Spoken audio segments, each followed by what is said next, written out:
केंद्रीय कर्मचारियों को मोदी सरकार का तोहफा 10,000 रुपए के फेस्टिवल एडवांस का ऐलान, छुट्टियों का भी मिलेगा कैश।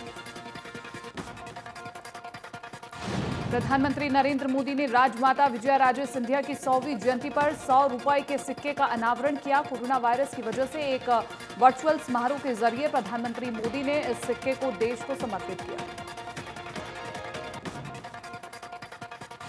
मुख्यमंत्री ने राजमाता विजयाराजे सिंधिया के जीवन को याद किया। उन्होंने कहा कि राजमाता ने भारतीय राजनीति में महिला के नाते देश में एक आदर्श कायम किया। हरियाणा में सरकार पराली जलाने को लेकर के हुई सख्त। पराली जलाने को लेकर किसानों के लिए चलाया जा रहा है जागरूकता अभियान, उठाए गए कई कदम। अब तक 15 लाख मीट्रिक टन धान की खरीद। कृषि मंत्री जेपी दलाल बोले, कांग्रेस के षड्यंत्र के बावजूद आढ़तियों और किसानों का पूरा सहयोग, किसानों को जोखिम फ्री करना प्राथमिकता। बीजेपी प्रदेश अध्यक्ष ओपी धनखड़ ने विपक्ष की एमएसपी गारंटी की मांग को अव्यावहारिक बताया है। उन्होंने कहा कि किसानों की भलाई के लिए बाजरा, सरसों की खरीद रही है सरकार।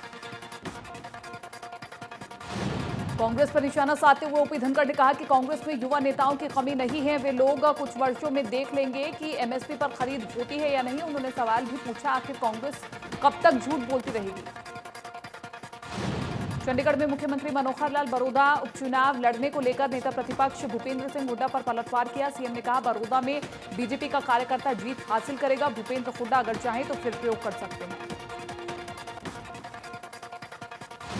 बरोदा उपचुनाव पर धनखड़ ने कहा कि बीजेपी बरोदा में स्थानीय कार्यकर्ताओं को टिकट देगी और केंद्रीय चुनाव समिति तय करेगी उम्मीदवार का नाम।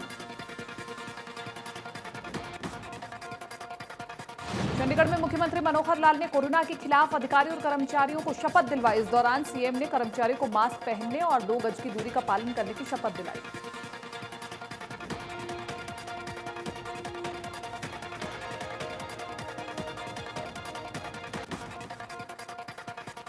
चंडीगढ़ में 16 अक्टूबर को हरियाणा कैबिनेट की अहम बैठक होगी। ये बैठक सचिवालय में सुबह 11 बजे आयोजित की जाएगी, जिसकी अध्यक्षता मुख्यमंत्री मनोहर लाल करेंगे। कोरोना संक्रमण के दौर में डेंगू ने भी पांव पसारने किए शुरू। करनाल में 16 केस डेंगू के आए सामने।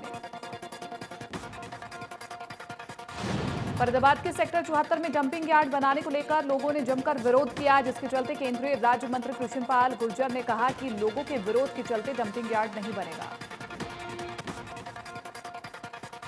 गुरुग्राम में नगर निगम का जल्द बनाएगा अपना निगम कार्यालय और गुरुग्राम के एमजी रोड स्थित महरौली रोड पर 2 एकड़ जमीन पर बनेगा कार्यालय। सदन की बैठक में निगम कमिश्नर ने रखा प्रस्ताव।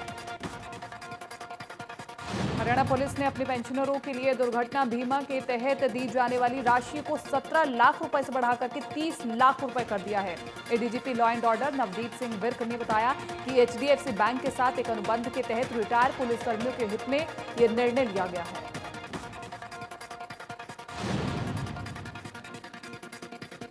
सीएम फ्लाइंग ने सूचना के आधार पर छापा मार करके बल्लभगढ़ के सुभाष कॉलोनी में नकली घी बनाने वालों का भंडाफोड़ किया है। इस कार्रवाई में 52 किलो नकली घी पकड़ा गया है। जींद की रघुवीर सिंह कॉलोनी के एक गोदाम में सीएम फ्लाइंग की रेड, अवैध रूप से रखे गए पटाखे बरामद। रोहतक शहर की गांधी कैंप कॉलोनी में एक दुकानदार की गोली मार करके हत्या। हत्यारे घटना को अंजाम देकर के बाइक पर हुए फरार। भागते हुए हत्यारों के पास लगे सीसीटीवी कैमरे में भी कैद हो गए। 3 दशक पहले मेवात जिले के पिनगवा कस्बे में हुई बड़ी मर्डर और लूट की गुत्थी को पुलिस ने सुलझा लिया है। 33 साल बाद पुलिस ने इस चर्चित डकैती के 3 आरोपियों को दबोचा है। पुलिस ने अब इन तीनों आरोपियों को रिमांड पर लेकर के पूछताछ शुरू कर दी है। रोहतक रोड की रघुवीर सिंह कॉलोनी की एक गोदाम में सीएम फ्लाइंग की रेड में अवैध रूप से रखे गए करीब 80,000 रुपए के पटाखे बरामद हुए हैं। चरखी दादरी में 2 दिन पहले हुई फायरिंग को लेकर के व्यापार मंडल चरखी दादरी ने शहर भर में प्रदर्शन किया और पुलिस अधीक्षक को इस बारे में ज्ञापन भी सौंपा। फतेहाबाद में बच्चा गैंग ने जीटी रोड पर स्थित स्पेयर पार्ट्स की दुकान में घुसकर के 45,000 रुपए की नकदी से भरा बैग चुराया। 11 और 13 साल के बच्चों ने इस वारदात को अंजाम दिया। फरीदाबाद में गन पॉइंट पर सवारियों से लूट करने वाले 3 बदमाशों को पुलिस ने गिरफ्तार किया। आपको बताएं कि तीनों आरोपी ऑटो में सवारी बिठा करके हथियार के दम पर लूटपाट करते थे। फतेहाबाद में पराली के मामले को लेकर के किसानों ने बोला हल्ला। लघु सचिवालय पहुंच करके किसानों ने नारेबाजी की। किसानों ने मांग की है कि पराली निपटान के लिए सरकार मशीनें उपलब्ध करवाए। आढ़ती और मार्केट कमेटी के संयुक्त प्रयास से रादौर की मंडी में किसानों और मजदूर के लिए फ्री भोजन की व्यवस्था शुरू की गई है और किसानों ने इस प्रयास की तारीफ की है।